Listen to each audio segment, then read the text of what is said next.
Hello friends, how are you all? My name is Harshit Dwivedi and I welcome you back to my video. So in this video friends, I will be discussing this topic of Central Vigilance Commission with you. I would like to tell you friends that this video I have already made in Hindi. So if you want to watch the Hindi version of this video, the link is given in the description box below. Also friends, if you want to follow me, the link of my Instagram profile is given in the description box below. Now see, this Central Vigilance Commission is basically the main agency for stopping corruption in India. Initially, it was formulated as an executive body. Later on, it was upgraded to the status of a statutory body, friends. Okay, so we will discuss in detail about the Central Vigilance Commission, friends. So, anti-corruption body in India, and to be precise, I should say this is the most important and most active anti-corruption bodies in India. It was formed on the recommendations of the Santhanam Committee on the Prevention of Corruption. This committee was formed in 1962. It's given recommendations in 1964, and in 1964 by an executive resolution of the Union Government, Central Vigilance Commission was formed as an executive body.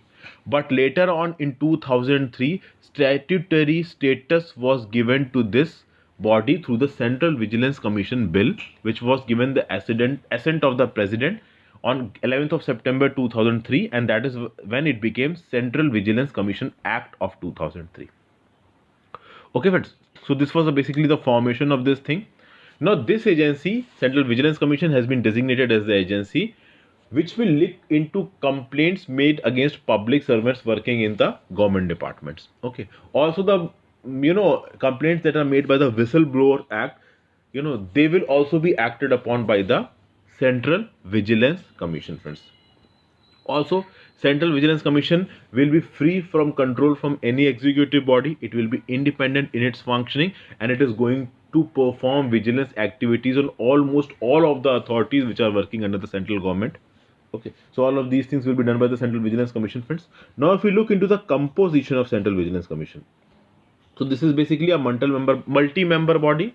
It will have one Central Vigilance Commissioner who will be the chairperson of Central Vigilance Commission, and not more than two Vigilance Commissioners. So one chairperson and two more Vigilance Commissioners. They are obviously appointed by the President by warrant under his hand and seal.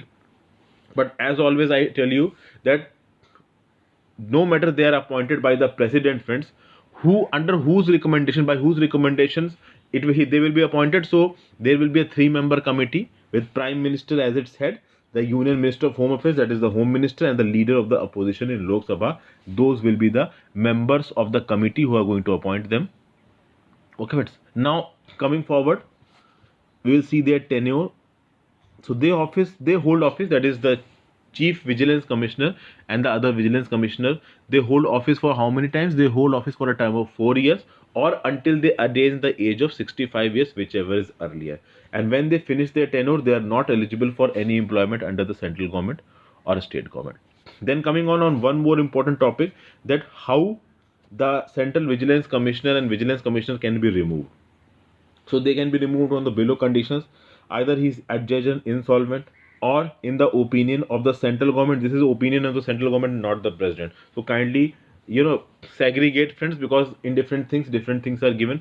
These same provisions can be put forward in MCQs when the questions will be given to in examinations, friends, in any exam, UPSC or any state PCS. So kindly focus on these statements. So if in the opinion of the central government, Chief Vigilance Commissioner or Vigilance Commissioner is convicted of an offence which involves a moral element, moral turpitude, so in that case he can be removed. Then if he is involved in any paid employment outside the duties of his office, so obviously his loyalty will lie towards that paid employment also, so that can prejudicially affect his function, so that case also he can be removed. Or in the opinion of the president, he is unfit to continue by reason of infirmity or body, so in that case he can also be removed, friends. And also, if he has acquired any other financial interest which can affect his official functions. Now one more important thing, he can also be removed for proved misbehavior and incapacity. Now this proved misbehavior and incapacity case, this president has to refer to the matter to the Supreme Court for an inquiry. Then Supreme Court will make an inquiry, and if after the inquiry Supreme Court finds that the reason of removal of the Central Vigilance Commissioner or Vigilance Commissioner is fine, then the Supreme Court will tell to the president that remove him, and then president can remove him. This misbehavior will be when this Central Vigilance Commissioner or Vigilance Commissioner is involved in some contract or agreement or profit of any organization or contract of a government department. So in these type of things, it will be said as misbehavior, friends. Then the salaries, allowances, and conditions of service of a central in vigilance commissioner are similar to those of the chairman of UPSC, and other vigilance commission will be equal to those of the member of UPSC, friends. And after their appointment in the service, their service conditions, emoluments, perks, privileges, allowances, they will not be disadvantaged, they will not be varied to their disadvantage, because they are doing a proper job. So many a times they can come in conflict to the government, so in that case they cannot be disadvantaged on this basis. Now, if you look at the organization of the Central Vigilance Commission, friends, it has its own secretariat, it will have its chief technical examiners wing, and it will also have a wing of commissioner for departmental inquiries. So three things you are seeing: secretariat, second chief technical examiners wing CTE, and the third is wing of commissioner for departmental inquiries CDI. Now, the secretariat will consist of secretary, joint secretary, deputy secretary, staff, office staff, under secretary. All the office work will be done by this secretariat. Okay. So, keeping that apart, we will talk about the chief technical examiners wing. Now, what this chief technical examiners wing is going to do? It is basically the technical wing of the Central Vigilance Commission. This is very clear as the name suggests. Now, what this technical wing is? Now, sometimes, friends, in doing the vigilance work, whether the vigilance work is done by Central Vigilance Commission or the vigilance work is done by CBI, some sort of vigilance angles comes in the technical things. For example, if construction works of any government organization is going on, or some construction work, or evaluation of the properties at some particular place, so these are technical words because they involve a knowledge of some specific field. So in this technical work, the general inspectors of CVC and CBI will not be able to perform their proper duties because they don't know about that particular field. So then this chief technical examiners organization or wing comes into play because it contains engineers and other supporting engineering staff which has that technical knowledge. And by that technical knowledge, they are going to assist the inspectors of CVC and CBI to perform their duties. So this is basically the technical wing which will provide technical information to the generalist officers of the Central Vigilance Commission and in some cases Central Bureau of Investigation. Then comes another wing, commissioners for departmental inquiries. Now friends, see, departmental inquiries are instituted against those public servants who are charged with some wrong things, some corruption, so these type of things. So obviously this commissioners for departmental inquiries, this wing deals with the complaints of corruption against the public servants. Now the very important thing, functions of Central Vigilance Commission, this we are going to talk about, friends. Now there is one act known as Prevention of Corruption Act 1988. Now if it is being said that an employee of the central government or any employee of its authorities has committed an offence under the Prevention of Corruption Act 1988, and if a case is being presented in front of Central Vigilance Commission, then obviously Central Vigilance Commission is going to conduct an inquiry or investigation into that matter, a proper inquiry. Now friends, if members of the All India Services of the Union or Group A Services of the Union or any specified or special officers of the Union government, now if an allegation has been made against them under the Prevention of Corruption Act 1988, then inquiry of that allegation and the concluding investigations that will be performed by the Central Vigilance Commission. Okay, then we will talk about Delhi Special Police Establishment and CBI. So I'm going to talk about Delhi Special Police Establishment and CBI in the very next video, in which I will tell you about CBI.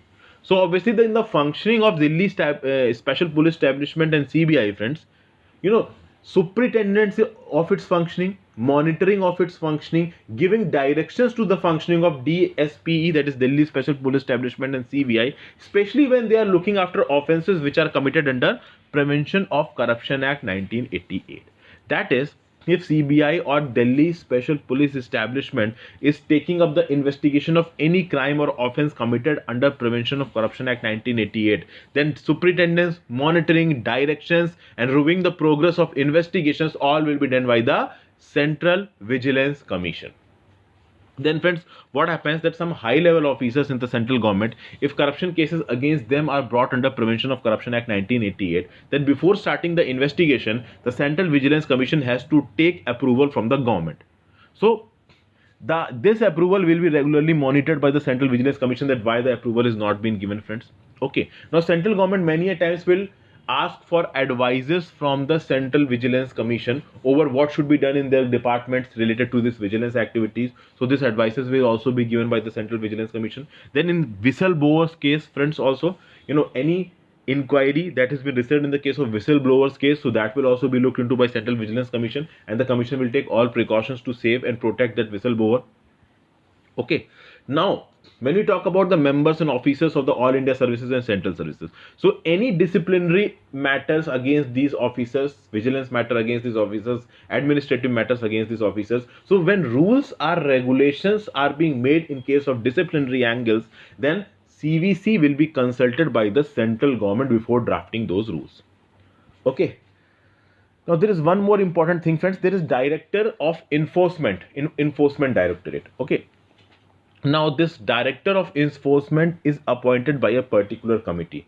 This is the selection committee of the this director of enforcement. Now, who is in this selection committee? The head and chairperson of the selection committee is Central Vigilance Commissioner. The other two vigilance commissioner are the members of this committee, and there are some other members of this committee like Secretary of Ministry of Home Affairs, Secretary of Department of Personnel and Training, and Secretary of Department of Revenue and Ministry of Finance. So they are also the members of this selection committee. Also, friends, if some inquiry or some case has come under the Prevention of Money Laundering Act of 2002, so Central Vigilance Commission also has the authority to look into that information, to look over those suspicious transactions. CVC also has that particular authority, friends. Now, this CVC Act of 2003, through which it got a statutory status, then you know that this Lokpal and Lokayukta Act 2013 was enacted. I have made a separate video on this Lokpal and Lokayukta Act, friends. Okay, so I will give the link if I remember in the description box below. Please go and watch that video also.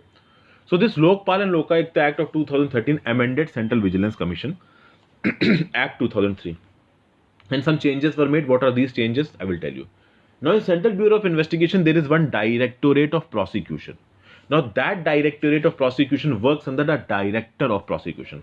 This Director of Prosecution will be appointed by the central government after consultation with the Central Vigilance Commission. That is, Central Vigilance Commission will make recommendation to the post of Director of Prosecution, and most of the time the same person has been appointed as the Director of Prosecution. Okay, friends. Now, for appointment in the Central Bureau of Investigation to the post of Superintendent of Police and above post of Superintendent of Police. So, starting from Superintendent of Police, all appointments to the level of Superintendent of Police and above it, except the post of Directorate of CBI, will be made by a selection committee. Now, this selection committee will be headed by the Central Vigilance Commissioner as the chairperson. There will be two Vigilance Commissioners as the member also. Then there will be Secretaries of Ministry of Home Affairs and Secretary of Department of Personnel and Training. So they will make recommendation for the appointment of officers of the level of Superintendent of Police and above, but not the Director of CBI, because for that the committee is totally separate, because Director of CBI is a very sensitive post. Now, the third and the last change which is being brought by the Lokpal and Lokayukta Act in the CVC Act is, friends, that there will be a Directorate of Inquiry being formed in the Central Vigilance Commission, and that Directorate of Inquiry will look into complaints against Group A officer, Group B officer, Group C officer, Group D officer, if that matter is being referred to the Central Vigilance Commission by Lokpal. So, preliminary inquiry will be conducted by the Central Vigilance Commission. Now, moving forward, friends, what is the jurisdiction of Central Vigilance Commission? So, jurisdiction is very important. All the members of All India Services that are working with the union in the affairs of the union and Group A officers of the central government, so their jurisdiction over allegations of corruption against them will go to the CVC. Then all the officers of scale 511 above in public sector banks, then in NABARD, Reserve Bank of India, SIDBI, grade D officers and officers above the level of grade D will be looked after by the CVC. Then in Schedule A and Schedule B public sector undertakings, their executives, their chief executive and all the officers above the level of E8 will be looked after by CVC. Then Schedule C and Schedule D public sector undertakings, their chief executives and officers of E7 level and above will be looked after by CVC. Then managers and above the level of managers in general insurance companies will be looked after by CVC. Then senior divisional managers and above them in life insurance corporation will be looked after by CVC. Then all the officers of central government, which according to the 6th pay commission were getting a minimum grade pay of 8700, they will also be looked after by CVC. Okay. Moving forward, friends, now we'll have a look at the working of CVC, friends. See, its headquarters is present in New Delhi. We all know that it has the power to regulate its own procedure, and its proceedings have the powers of a civil court. So, if it has the powers of a civil court, then its proceeding have a judicial character, friends. And when it has a judicial character, it has some judicial powers. For example, it can call for any report or any information from the central government or any authority which is working under the central government. Okay, and it can ask for information with respect to vigilance angle, with respect to anti-corruption work in them.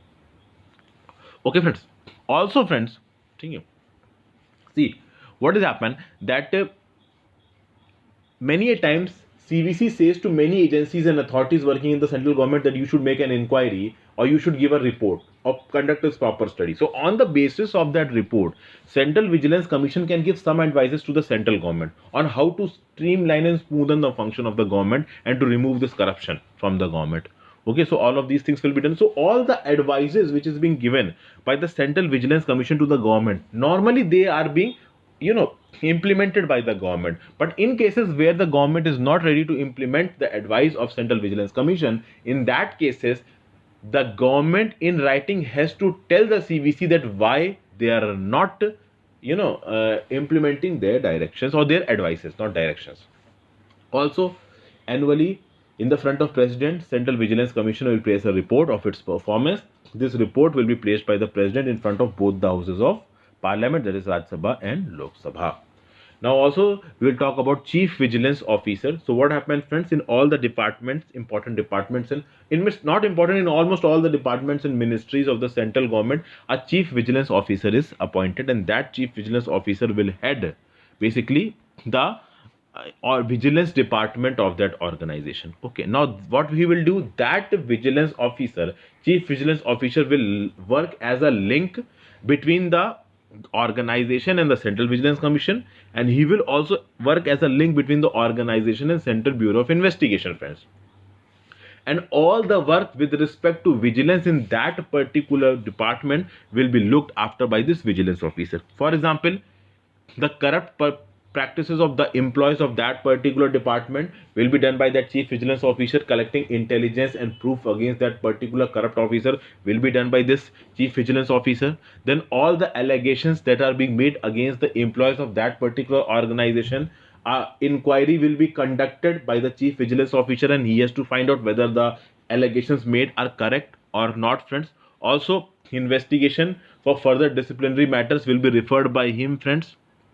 Okay, and if the chief vigilance officers think that it needs the advice of the Central Vigilance Commission, then he can forward the selected matters to the Central Vigilance Commission. So departments like GST, customs, income tax all have chief vigilance officers posted in them, which act in liaison with each other so that efficient practices can be promoted and corruption can be weeded out.